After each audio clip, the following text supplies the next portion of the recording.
moment is here. This moment is here. Nous te magnifions, nous te accompagnons, Seigneur. Révèle-nous, Seigneur, de quoi quelle est ta volonté. Merci pour toutes choses que tu rends possible. Au nom de Jésus. Amen. Bien-aimés, dans le nom de Jésus, nous vous saluons encore une fois de plus sur le canal de l'Association internationale pour la promotion de l'Évangile. Nous sommes basés en Italie et ce matin encore, nous voudrons bien vous donner un passage biblique qui va certainement vous faire du bien. Je vous invite donc à lire avec moi dans le livre de 1 Samuel 21, de 10 à 15. Et après, nous allons prendre 1 Samuel 22, de 1 à 5. Je lis la parole du Seigneur. David se leva et s'enfuit le même jour loin de Saül. Il arriva chez Akish, roi de Gath. Les serviteurs d'Akish lui dirent: n'est-ce pas là David, roi du pays? N'est-ce pas celui que l'on chantait en disant: Saül a frappé ses 1000 et David ses 10 000. David y prit à cœur ces paroles et il eut une grande crainte d'Akish, roi de Gath. Il se montra comme fou à leurs yeux et il fit devant eux des extravagances. Il faisait des marques sur les battants des portes et il laissait couler sa salive sur sa barbe. Akish dit à ses serviteurs: vous voyez bien que cet homme a perdu raison. Pourquoi me l'amenez-vous? Et est-ce que je manque de fou pour que vous me l'ameniez et me rendiez témoin de ces extravagances? Faut-il entrer donc en conflit avec cet homme? Faut-il qu'il entre dans ma maison? Le 22 à partir du verset 1 à 5 dit ceci: David partit de là et il se sauva dans la caverne d'Adulam. Ses frères et toute la maison de son père la prirent et ils descendirent vers lui. Tous ceux qui se trouvaient dans la détresse, qui avaient des créances ou qui étaient mécontents, se rassemblèrent autour de lui et il devint leur chef. Ainsi se joignit à lui environ 400 hommes. De là, David s'en alla dans le pays de Moab.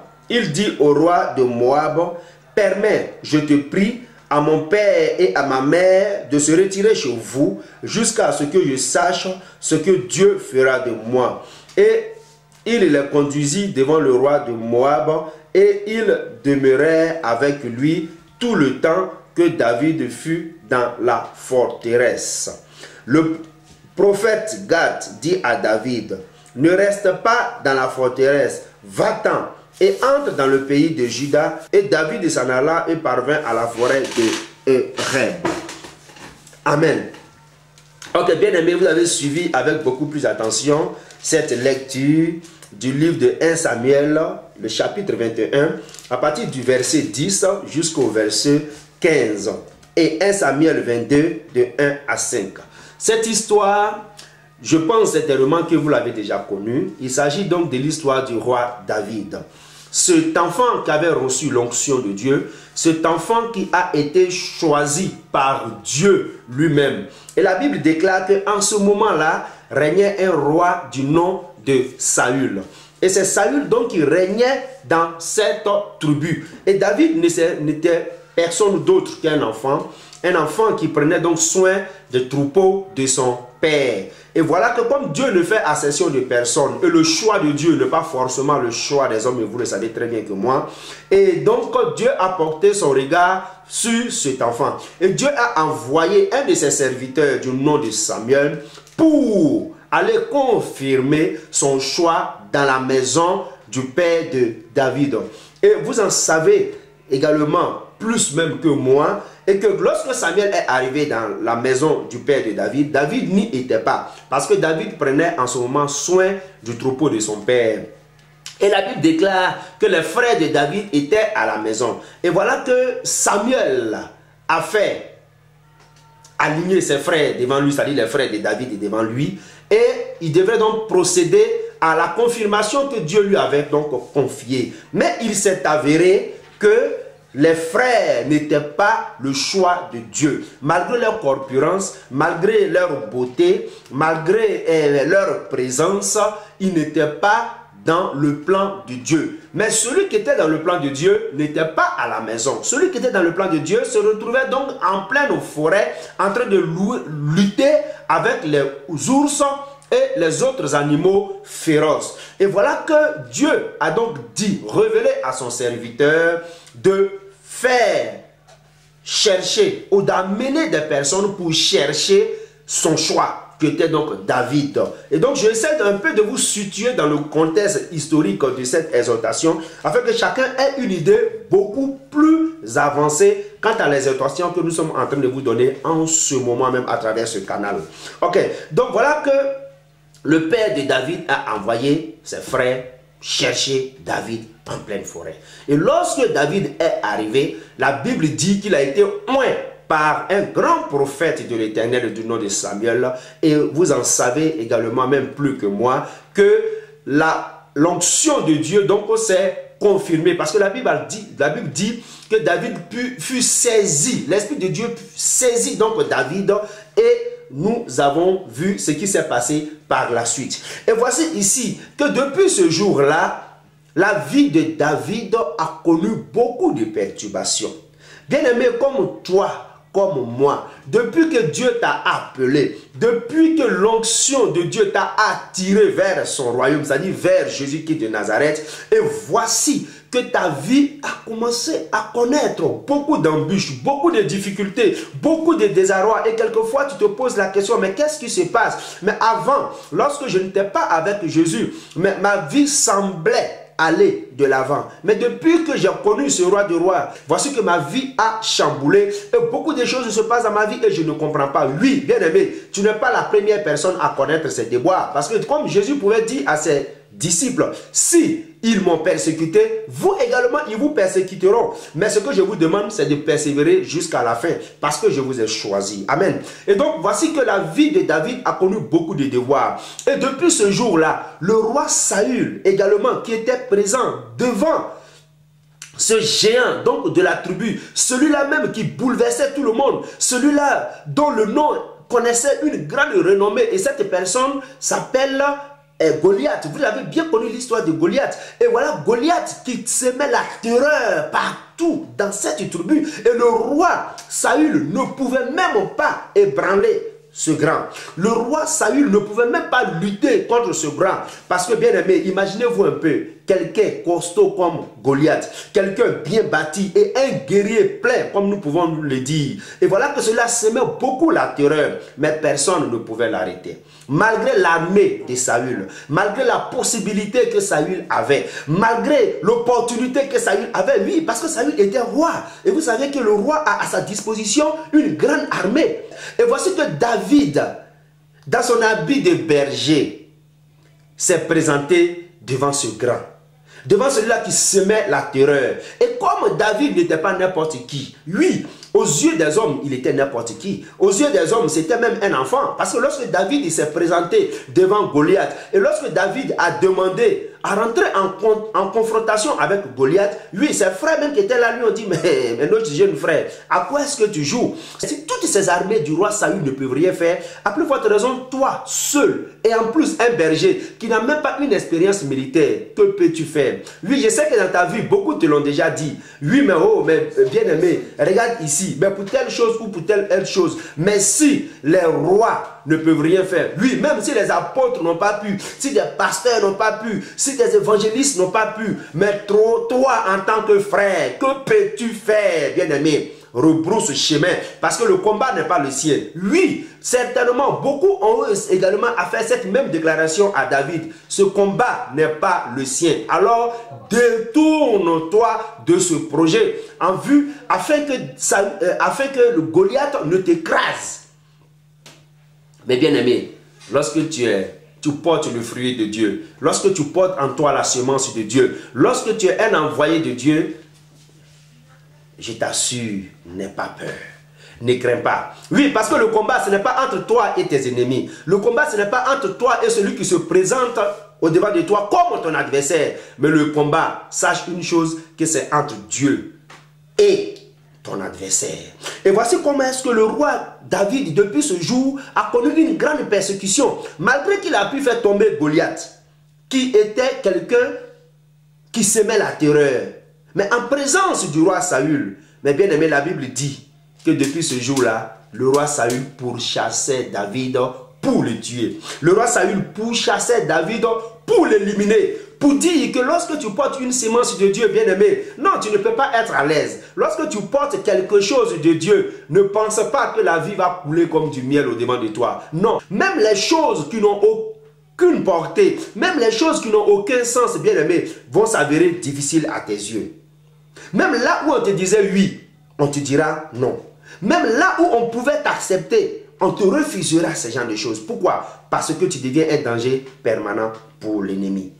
Mais tu deviens une gloire devant Jésus parce que c'est lui qui t'envoie. Et voici que le roi qui a vu les prouesses, je dirais même les prouesses, non pas les mérites, mais les prouesses que David a démontrées par la grâce du Seigneur Jésus. Mais ce roi est rentré en conflit avec lui. Et la vie de David a connu un bouleversement. David était devenu pour lui un ennemi. Pourquoi? Parce que ce roi savait que David était le choix de Dieu. Et que puisqu'il a désobéi à Dieu, la Bible dit ceci, que Samuel priait pour Saül. Et Dieu lui-même est apparu à Samuel et lui a dit, ce n'est pas la peine de prier pour celui-là, car mon cœur s'est détourné déjà de lui. Ce n'est pas la peine de prier pour lui. Et Dieu l'avait abandonné. Et Saül le savait pertinemment. C'est pour cela qu'il cherchait à éliminer la sémence de Dieu. Parce que Dieu devait préparer David à rentrer dans sa promesse. Dieu devait le préparer comme toi que Dieu a choisi, comme moi que Dieu a choisi, comme nous que Dieu a choisi, comme nous que Dieu a appelé. Bien-aimés, l'ennemi cherche à nous faire mourir. D'une manière ou d'une autre. Ou une mort spirituelle ou une mort physique. Mais peu importe, tout qu'on fait, c'est que l'ennemi cherche à nous faire périr. Et David fuyait. La Bible dit ici que David fuyait. Bien aimé, David a battu Goliath, qui inquiétait toute une tribu. Mais devant Saül, David fuyait. Pour dire qu'on affronte lorsque Dieu nous dit d'affronter. Nous combattons lorsque Dieu nous dit de combattre. Mais là où Dieu ne te dit pas de combattre, bien-aimé, prends tes jambes à ton cou et sauve-toi. Parce que ici, David savait ce qu'il portait en lui, c'était la gloire de Dieu. Et David protégeait la gloire que Dieu avait mise en lui. Et la Bible dit ici que voici, David se retrouve donc devant des personnes, devant des serviteurs du roi Akish. Et ces serviteurs ont dit, mais tiens, n'est-ce pas celui-là dont on parle tant? Eh bien, c'est lui. Mais la Bible dit ici que David a pris cela au sérieux, en considération, parce que David savait que derrière ces fleurs qu'on lui lançait, il y avait la mort, il y avait une embuscade, il y avait un piège. Et David s'est mis donc à fuir. Et lorsque ses serviteurs ont pu mettre la main sur lui, c'est-à-dire les serviteurs d'Akish ont pu mettre la main sur lui pour le conduire vers le roi Akish, David a usé d'une grande ruse. Amen. Et David a joué au fou. La Bible dit qu'il a pris sa salive, il a mouillé sa barbe de sa salive, et donc il a joué au fou. Et voilà comment est-ce que le roi Akish, regardant David, dit à ses serviteurs, mais bien aimé, vous m'amenez un fou. Mais encore, si je fais du mal à un fou, mais bien aimé, la malédiction qui règne, qui plane sur ce fou, mais va retomber encore sur moi. Ah non, je ne peux pas. Oui, parce que ce roi connaissait aussi la parole de Dieu. Ce roi ne voulait pas prendre la responsabilité de le tuer. Pour dire quoi? Pour dire que bien aimé, si tu ne sais pas protéger ce que Dieu a mis en toi, bien aimé, tu peux tomber dans les embuscades de Satan. Comme l'apôtre Paul pouvait dire à Timothée, ne te précipite pas pour imposer la main à quelqu'un. Dans l'imposition des mains, tu dois avoir ce reflet-là grâce à la communion ou à la communication du Saint-Esprit. C'est très important parce que le diable, d'une manière ou d'une autre, nous tend des embuscades. Mais si tu dis, oui, j'ai la chose de Dieu, oui, j'ai Jésus en moi, donc j'y vais, je vais à ce combat, alors que Dieu ne t'a pas envoyé à ce combat, bien aimé, tu peux tomber. Et voici comment est-ce que le roi David, en protégeant, il n'était pas encore roi, il était encore jeune, mais il était en préparation. Oui, parce que celui-là qui est roi, ça veut dire qu'il est passé également dans une école. Et notre école, c'est Jésus-Christ de Nazareth. Et voici comment est-ce que David a échappé, David a fui. Et quand nous prenons la deuxième partie donc, de cette lecture à partir du chapitre 2, le verset 1 du chapitre 2, donc, la Bible dit ceci, David partit de là et se sauva donc dans la caverne d'Adullam. Ses frères et la maison de son père apprirent donc ce qui arrivait à David, donc de sa fuite. David était devenu un fugitif, regardez, un don de Dieu qui devient donc un fugitif. Mais comme je le disais tantôt, c'était en vue de pouvoir protéger son ministère, en vue de pouvoir protéger la grâce que Jésus a mise donc en lui. Et la Bible dit que lorsque sa maison a pris, lorsque ses frères ont pris, qu'est-ce qui s'est passé? Ils sont descendus, ils descendirent vers lui. Et tous ceux qui se trouvaient dans la détresse, ceux qui avaient des créances, ceux qui étaient mécontents, se rassemblèrent auprès de lui et il devint leur chef. Mais regardez un peu, bien aimé, lorsque nous lisons ce passage, David était opprimé. David était poursuivi. Voici un fugitif qui devient la solution de beaucoup d'autres personnes. Et la Bible dit ici que David était dans l'angoisse. David était dans le danger permanent poursuivait donc David. Mais la condition de David n'a pas limité Dieu. Malgré que David était dans les problèmes, comme toi aujourd'hui, peut-être que tu es dans les problèmes, peut-être que tu es dans les soucis, ta vie ne va pas, mais alors que Dieu veut t'utiliser pour être une source de bénédiction pour beaucoup de personnes. C'est la gloire de Dieu. Et Dieu fait ce qu'il veut. C'est pour cela que la Bible dit, à moi la vengeance, à moi la rétribution. Non, ne regarde pas ta situation pour dire non, je ne vais plus évangéliser. Ne regarde pas ta situation parce que tu es dans une situation difficile pour dire non, je ne peux plus me lever pour prier pour les gens. Non, parce que moi-même j'ai besoin de prières, comme beaucoup le disent également. Lorsqu'ils sont dans des épreuves, ils disent non, mais moi-même j'ai besoin de prières et ils refusent. Quand tu leur dis, mais tiens, prie pour telle soeur, prie pour tel frère, ils disent non, moi je ne peux pas, Seigneur, parce que moi-même j'en ai besoin, sauve-moi et en ce moment je pourrai aller. Non, on ne fait pas le travail de Dieu, on ne suit pas Jésus lorsque tout va bien. Et même dans la détresse, on suit Jésus. Amen. Et donc voici ici, David était dans le danger. Mais ceux qui étaient dans la détresse